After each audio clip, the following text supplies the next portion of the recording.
Speed is of vital importance. And when one is in a hurry, it is sometimes necessary to take a short cut, which was the case this particular evening. There are men in London who, out of shyness or sourness, have no wish for the company of others. Yet they are not averse to comfortable chairs and the latest reading material. For their convenience, a club was started which forbade its members from taking any notice of each other. If a member talked, it was a black mark against him, and 3 such marks rendered him liable to expulsion. Sherlock Holmes was neither shy nor sour, but he joined the St. Denis Club because he found the atmosphere soothing. True, I'd always been diligent about not disturbing him here, but tonight I had come on a matter of the greatest urgency.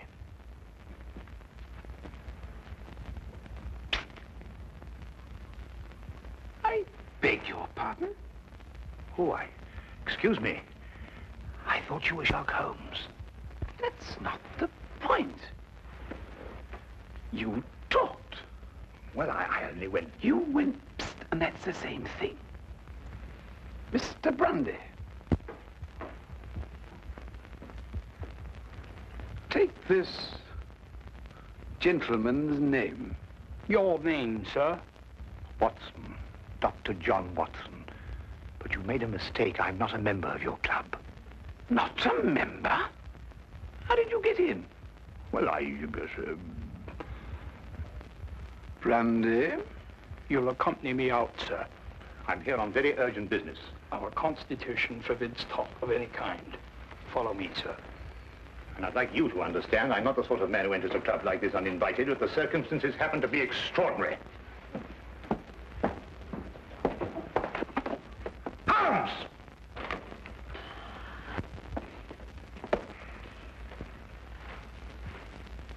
I must ask you, sir, not to attempt to... I don't believe such an incident has ever occurred before. Well, really? Holmes! I've never been so humiliated in my life. Why didn't you speak up in there? Because it's against the rules of the club, old chap. Oh, hang the club. This desire for privacy can go too far. What if an emergency arose? Yes, and perhaps to prevent that happening again, we'd better move down the hall a bit.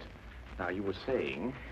What if an emergency arose? You can speak up now, Watson. What I'm trying to say is, what if an emergency arose and your presence is urgently requested? Nobody can put a hand on you. And I'm here, my dear chap. You've just disproved that. Oh, really? I'm only isolated here from triviality. Well, there's nothing trivial about this. There's a man waiting for you back at the flat, a man by the name of Dubec, Claude Dubec. He's had an experience that make your blood run cold. What sort of an experience, Watson? He watched a man being tortured. Tortured? We'll find a cab outside. Yes. Come along, then.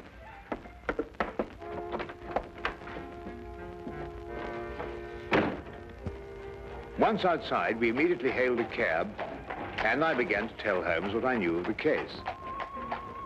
Holmes sat in silence as we rode, and I knew that my explanations had done nothing more than rouse his interest in talking to Mr. Dubec. Perhaps it was a nightmare. I'm no longer sure. But I saw a man being tortured, starved to death. I was powerless to help. Here, drink this. It'll do you good. Thank you. Any true Frenchman will tell you that this brandy has to be sipped and savored, but if you'll excuse me once. Poor devil. Maybe he's still alive. Mr. Holmes, you must find him before it's too late. Monsieur Dubec, we'll do our best to help you, but first of all, you must tell us who this man was and how you came to meet him. His name was Charon, Paul Charon. And how I came to meet him. What day is it today? Wednesday. Wednesday. Wednesday, then it was last Friday that it happened. You know, Mr. Holmes, I'm an interpreter. And I interpret nearly all languages. Now, since I'm French by birth, it is with this tongue that I'm principally associated.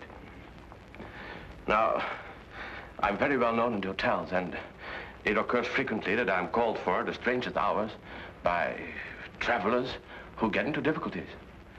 Now, I was not surprised, therefore, when I heard shortly before 11 o'clock at night someone knock at my door.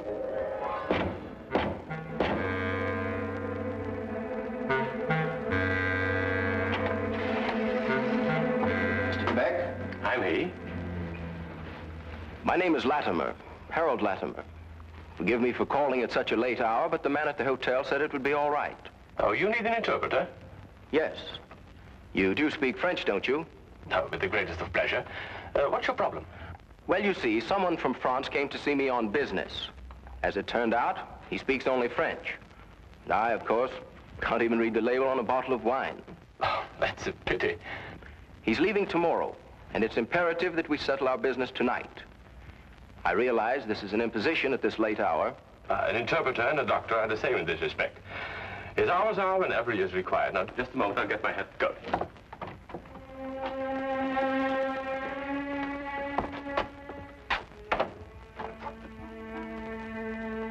Mr. Latimer had a cab waiting outside. I didn't think to give it more than a passing glance. However, there was a strange atmosphere as I entered. One can sense such things.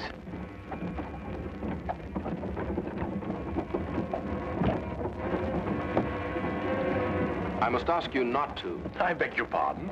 I prefer the shades drawn, Mr. Dubeck. But they cut out the view. That's exactly their purpose. You'll forgive me, but I have no intention of permitting you to see the place to which we are being driven. What's the meaning of this?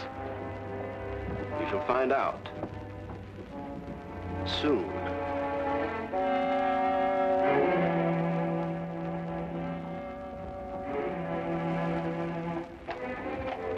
For nearly 2 hours we drove without my having the least idea where we were going.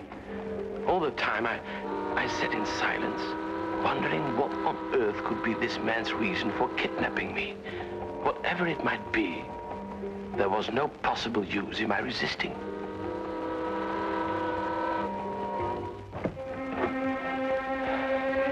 We've arrived, Mr. Dubeck.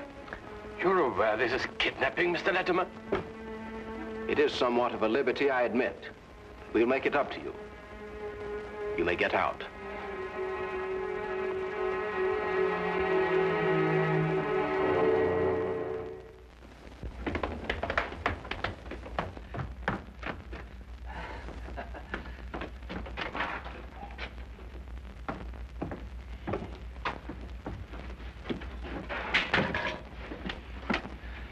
Is this, Mr. Dubeck, Harold?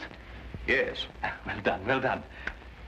No ill feelings, Mr. Dubeck, I hope, but we couldn't get on without you. Now, what do you want of me? Only to ask a few questions of a French gentleman, and let us have the answers. If you deal fair with us, you'll not regret it. But if you try any tricks, you'll wish you hadn't been born. You follow me?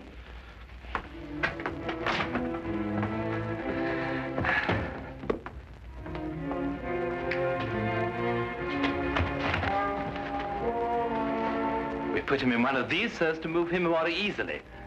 What have you been doing to this poor man? That is no concern of yours.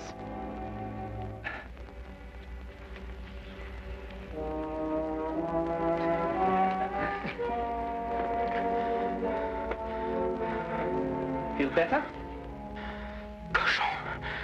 Salaud bandit. You don't have to understand French to know that is not a compliment. But no matter. Ask him if he's prepared to sign the papers.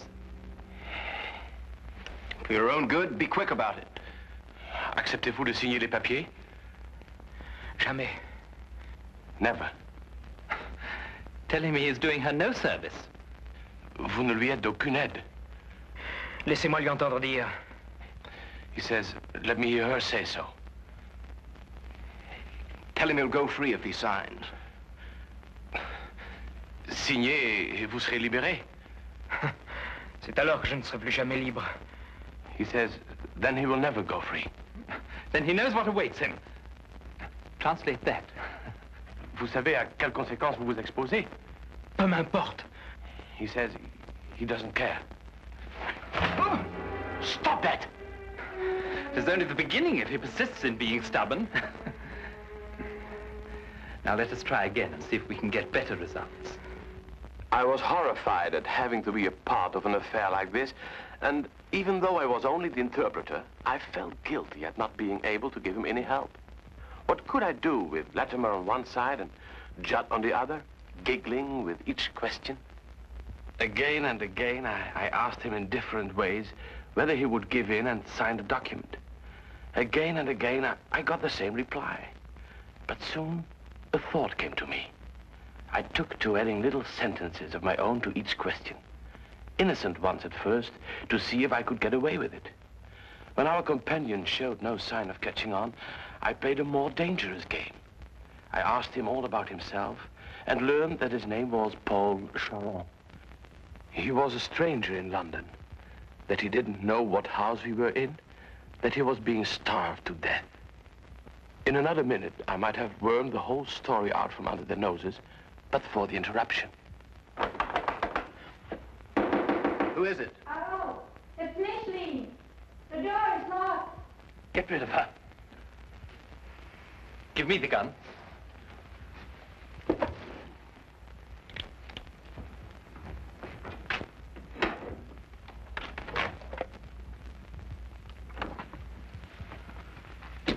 Micheline, dear. I thought you went to bed hours ago.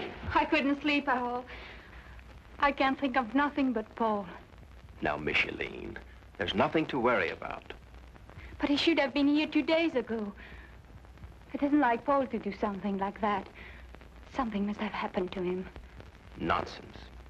I'll wager anything that he was delayed somewhere on business. Then he would have written to me. If I don't hear from him by tomorrow, I will go to the police. Micheline! Paul!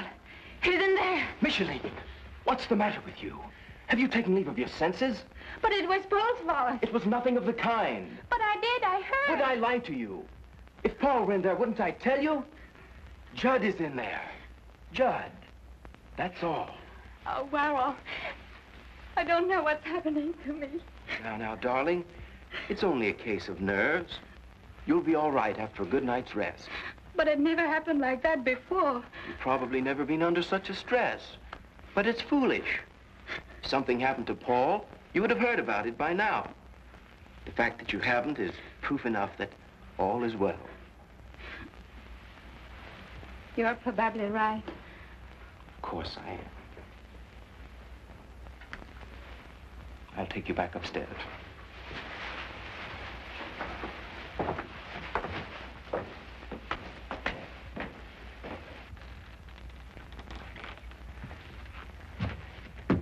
You perceive we have taken you into our confidence over some very private business.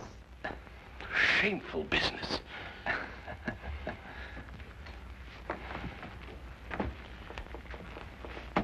Necessary business. But it would not be to our interest if you spoke to anybody about it. Therefore, I am paying you a fee such as you have never before received in your life. There will be more the next time you come here.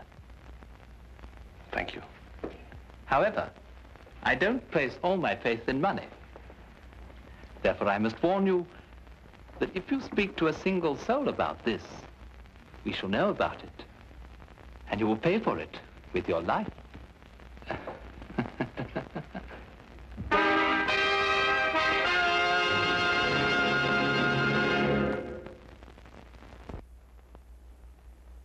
And now we return to the case of the French interpreter. This man, this evil man, escorted me back to the carriage and took his place opposite me. We drove for about half an hour, and the shades were drawn as before. Then we came to a stop, and he ordered me out.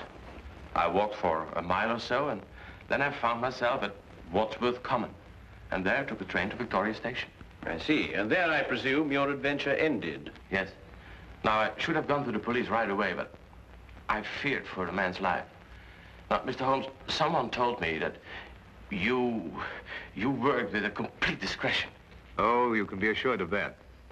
Mr. Holmes, would you please try to find him? I'll try, but you must realize that my success depends almost entirely on your memory.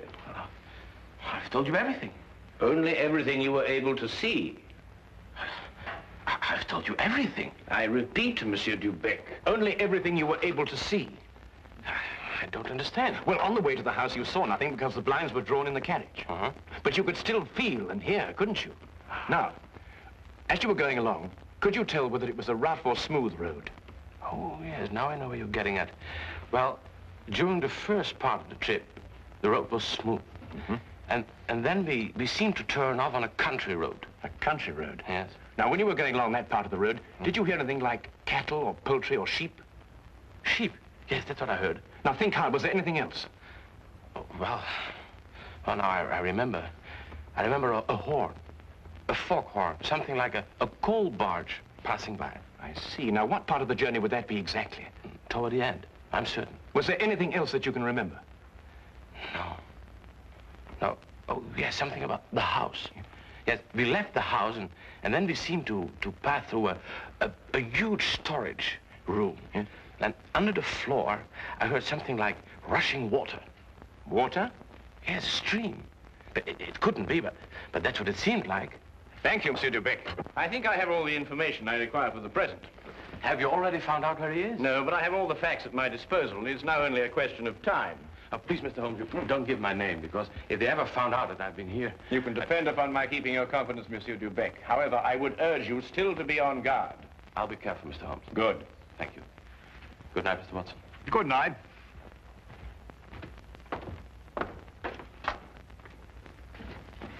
Good night, sir.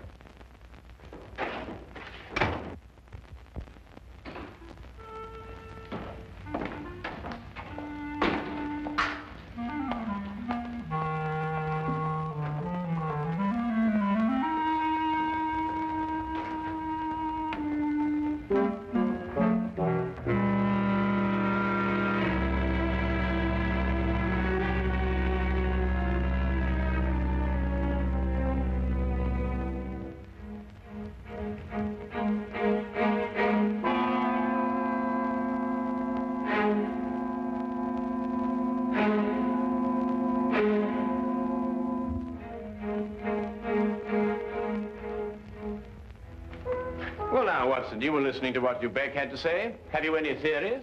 In a vague sort of way, yes. Well, let's hear it then. Well, now, it seemed to me that this young French girl had been carried off by this English chap, Latimer. Oh, but carried off from where? Or from Paris, I suppose. Well, the young girl could speak English fairly well, but the young man couldn't speak a word of French. Inference, the young girl had been in England some time, but the young man hadn't been in France. Well, then we can presume she came over on a visit to England, and this man, Harold, persuaded her to run away with him. More than likely, Watson.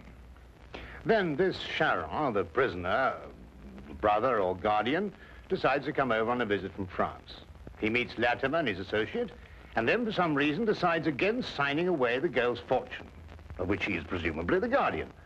The men then resort to force. Excellent, Watson. I'm quite certain that you're not far from the truth now. Well, it's only simple logic. Yes, and with simple logic, we'll find the house. It must be here somewhere. And when we finish translating the facts that Dubec has given us, an X will mark the spot.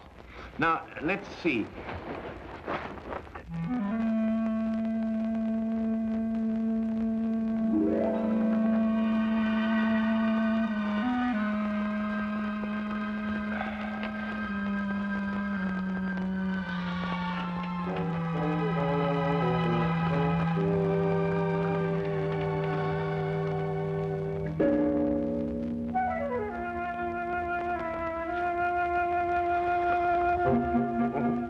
Doctor, I'm sorry to disturb you, Doctor. Would you mind getting your coat? We'll pick up Lestrade on the way. You found it? I believe so. Holmes, do you think we should try and be back in case we need an interpreter? Now, that's an excellent idea.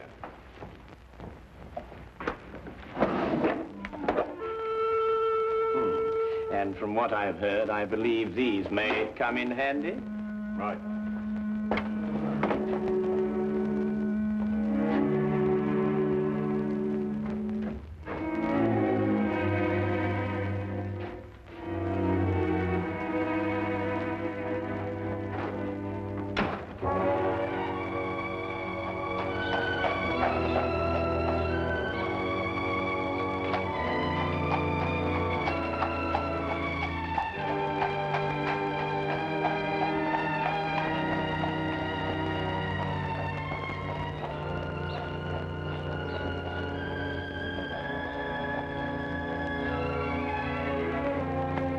De Beck had his lodgings just across the river, and we decided to walk there.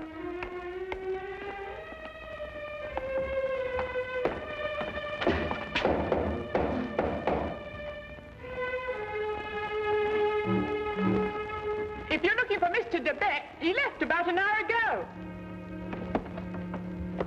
Can you tell us where? Well, I don't know. I only know he drove away with a gentleman in a carriage. Well, did the gentleman leave his name? No, sir. Was he by any chance a rather tall, handsome-looking man? Oh, no, sir. It was a little gentleman with glasses. Did nothing but giggle all the time. Thank you, madam.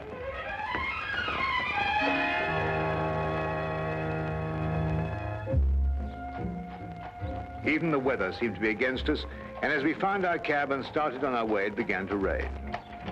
According to Holmes's calculations, we had a considerable way to go, and we had to go fast if we were to be in time. London streets in the rain are a handicap to any carriage, so there's nothing for us to do but hope and wait. À manger. Comme de la manger.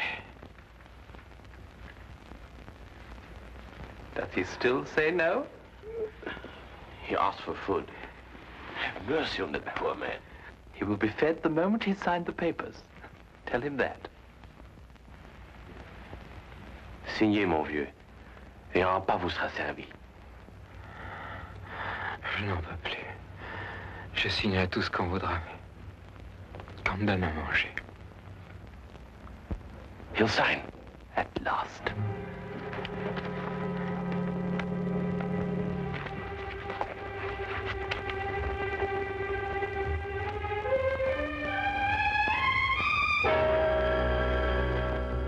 Now feed this man. It would be foolish to spare him, only to have to kill him again. Kill him? And you broke your promise. You spoke to Sherlock Holmes. That's not... That's true. There's no point in lying, but you couldn't tell him where we are. And even the famous Mr. Holmes could never deduce that.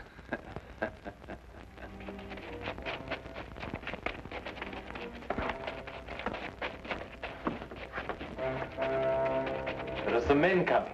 Quick, open the trap.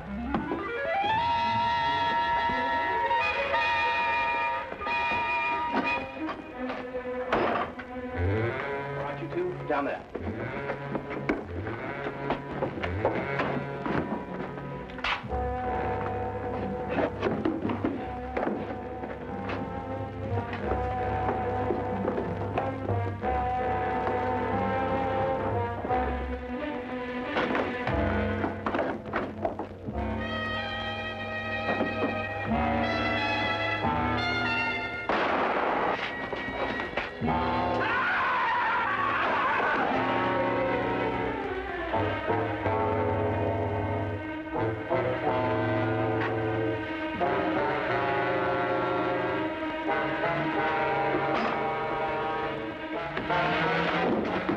Who are you? What do you want? Does that answer your question? The property was rightfully mine. I'm her husband. It belonged to me. But he controlled it and wouldn't sign it over to me. He found out you were a thief. You can't take me to jail. I only tried to get what was coming to me. I'll see that you do.